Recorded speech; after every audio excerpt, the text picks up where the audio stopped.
बिस्मिल्लाहिर्रहमानिर्रहीम अस्सलाम वालेकुम। मौलाना फजलुर रहमान साहब के ताज़ा तरीन बयान देखें तो आपको सारी सूरत हाल बड़ी अच्छी तरह समझ आ जाएगी कि हो क्या रहा है, मौलाना फजलुर रहमान साहब किसे क्या पैगाम भेज रहे हैं और उनकी मुस्तकबिल की सियासत क्या है। फजलुर रहमान साहब ने जूँ ही ऐलान किया है कि 20 अक्टूबर से मुल्क गिर एहतजाज का सिलसिला शुरू किया जाएगा, महंगाई के ख़िलाफ़, इस हुकूमत के ख़िलाफ़, इस हुकूमत को निकालने के लिए लॉन्ग मार्च भी किया जाएगा।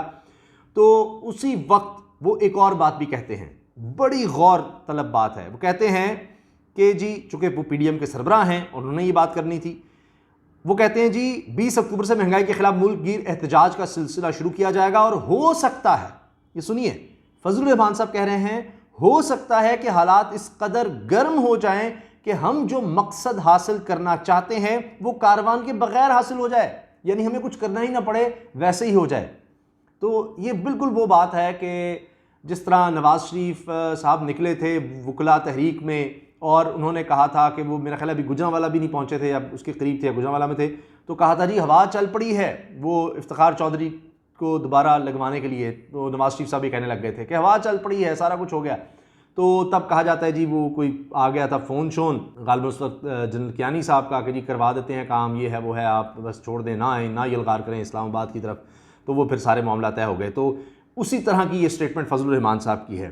और अगर आपको सिर्फ इसी स्टेटमेंट से सारी कहानी समझ नहीं आ रही कि वो क्या कहना चाह रहे हैं, तो फिर आप उनकी पुरानी स्टेटमेंट और जो अब स्टेटमेंट्स हैं उनका सिर्फ मवाजना कर लीजिए, आपको सारी चीज़ें समझ आ जाएंगी। अब मिसाल के तौर पर आप ये देखिए कि मौलाना फजलुर रहमान साहब अब कुछ ही अरसा पहले, अभी चंद दिन पहले की बात है, कि उन्होंने फ़ौज के हवाले से जो बातें की हैं, ओ हो, फ़ौज एक मुनज़्ज़म इदारा है और जो कुछ फ़ौज के ख़िलाफ़ ये इमरान खान ने किया है, जो कर रहा है, इस तरह तो किसी दुश्मन ने नहीं किया और इन्होंने तमाशा बना दिया है। फ़ौज वाहिद मुनज़्ज़म इदारा है, समरी पर दस्तखत ना करना जाहिलाना अंदाज़। मौलाना फजलुर रहमान, ये बयान में पढ़कर आपको सुनाऊंगा, एक एक लफ्ज़ सुनने से ताल्लुक़ रखता है।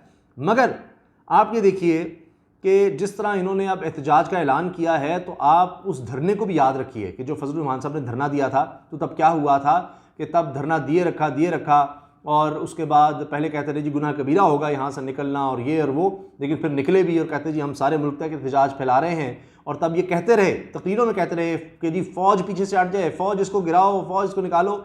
इतना उन्होंने किया कि ISPR की तरफ से, उसमें आसिफ गफूर साहब होते थे DG ISPR, उनको कहना पड़ा कि जी हम आइन और कानून के पाबंद हैं, हम हुकूमत वक्त जो कहे उस पर हम अमल कर सकते हैं। इस तरह नहीं होता कि आके कोई धरना दे दो कि जी हुकूमत को गिरा दो, हम गिरा दें, ये नहीं हो सकता। ना नवाज शरीफ के दौर में ये हुआ था जब इमरान खान साहब ने धरना दिया हुआ था। तो बहरहाल ये वो हालात थे। वही फजलुर रहमान साहब जो कुछ अर्सा पहले तक कहते थे कि जी जो पेशकश बिलावल को हुई वो हमें भी हुई, फजलुर रहमान साहब कहते हैं। और ये भी मैं आपको बता दूं, ये भी ऑन रिकॉर्ड है कि मिलते सब रहे हैं। ये बात ऑन रिकॉर्ड है कि फजलुर रहमान साहब की जमात के लोग भी मिलते रहे हैं एस्टैब्लिशमेंट से, सारा कुछ होता रहा है। और फजलुर रहमान साहब की तो सियासत ही इस तरह है कि रास्ता निकालते हैं। चाहे नून लीग थी उनके साथ थे, पीपल्स पार्टी उससे पहले थी उनके साथ थे, वो नून लीग पीपल्स पार्टी दुश्मन रहे, लेकिन ये दोनों के साथ थे हुकूमतों में, हत्ता कि परवेज़ मुशर्रफ साहब के ख़िलाफ़ भी थे और उनके दौर में हुकूमत में भी थे, खैबर पख्तूनख्वा में।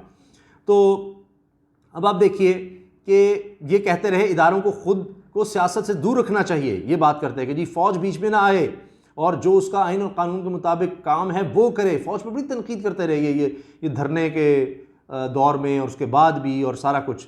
और फिर फ़ौजी क़यादत अपनी पोजीशन वाज़े करे, क्या इस नाअहल हुकूमत की पुश्त पर है मौलाना फजलुर रहमान साहब। तो ये सब बातें कहते रहे। ये फजलुर रहमान साहब की स्टेटमेंट्स हैं, कोई मेरी स्टेटमेंट्स नहीं हैं जो माजी में नहीं। तो अब आप देखिए कि अब क्या बदला है। अब वो कह रहे हैं कि जी कुछ ऐसा माहौल गर्म हो जाए कि जी हमें कारवान की ज़रूरत ही ना पड़े, खुद ही कुछ कर दें। क्यों, ये जो सारा कुछ उससे जुड़ा है, DG ISI का जो था मामला, मैं कह रहा हूँ, तो उसकी वजह से ये सारा कुछ कर रहे हैं। अब आप सुनिए कि फजलुर रहमान साहब की उम्मीदों का अंदाज़ा लगाइए, किस तरह उन्होंने बिल्कुल अपनी स्टेटमेंट्स बदल के रख दी हैं और किस तरह की वो बातें कर रहे हैं।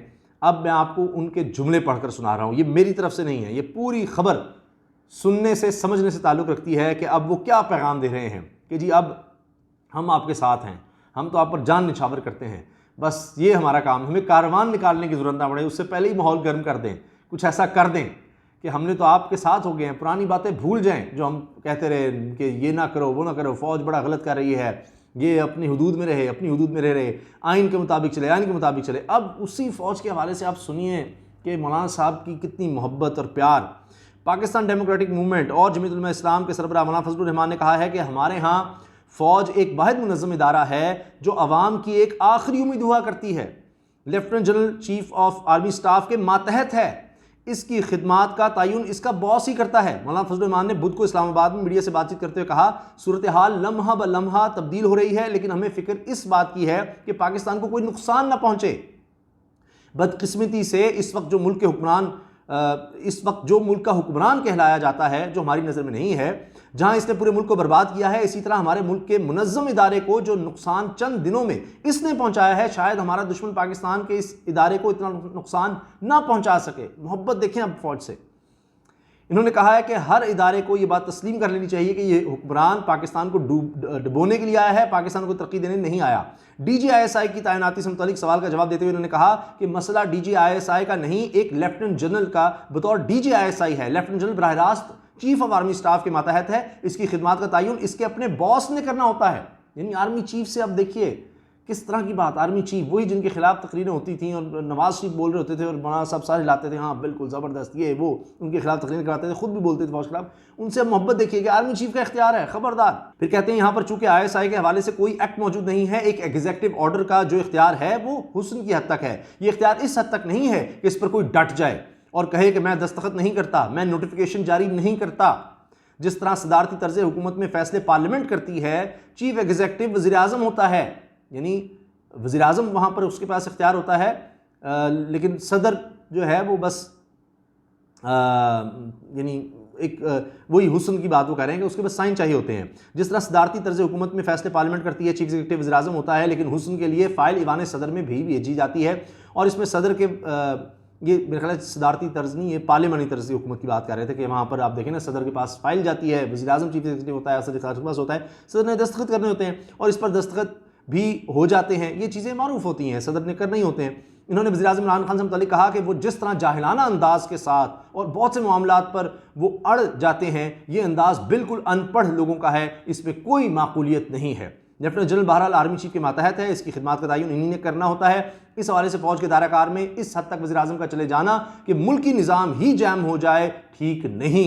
इससे कमांड का मसला पैदा हो जाता है। अब देखिए उनको कितनी फ़िक्र लाहक हो गई है। वो कहते हैं ना, हम भी तो पड़े हैं राहों में, तो इधर भी तवज्जो कीजिए जनरल साहब। अच्छा, फिर कहते हैं ये हशर कर दिया है इन्होंने जो कमांड के मुत्तहिद रखने का जिम्मेदार कहलाता है, कमांड का बेड़ा ही गर्क कर दिया है इन्होंने। मौलाना फजलुर रहमान ने कहा कि हमारा मुस्तकिल मौक़िफ़ है कि आइन ने जिसका जो दायरा इख्तियार मुतय्यन किया है, इस दायरा इख्तियार के अंदर रहते हुए जब हम अपना किरदार अदा करेंगे तो कोई मुश्किल पेश नहीं आएगी। अगर मुश्किलात पेश आई हैं तो इसी वजह से आई हैं कि पार्लियामेंट के इख्तियार में किसी और ने मुदाखलत की है, फ़ौज के इख्तियार में किसी और ने मुदाखलत की है। हमें इस मुश्किल से बड़ी अक्लमंदी के साथ निकलना होगा। हैं, फ़ौज के इख्तियार में किसी और ने मुदाखलत की है, ये नहीं होना चाहिए। आज फ़ौज के अंदर मुदाखलत ना करें।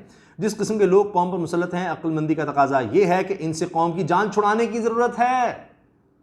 ठीक, ये पैगाम दे रहे हैं, ठीक है जी, कि इनसे जो मुसल्लत है, अक्लमंदी का तकाजा ये, इनसे कौम की जान छुड़ाने की ज़रूरत है। तो जनाब ये अपील की जा रही है कि इनसे जान छुड़ा दें, आप छुड़ा दें। हमने तो धरना भी दे के देख लिया था, सब कुछ कर लिया था, जान नहीं छूटी, तो अब आप छुड़वा दें जान। फिर वही अपील हो रही है। आपके इस बारे में क्या कहना है, क्या राय है, कमेंट सेक्शन में अपनी राय का इज़हार ज़रूर कीजिएगा। अल्लाह हाफ़िज़।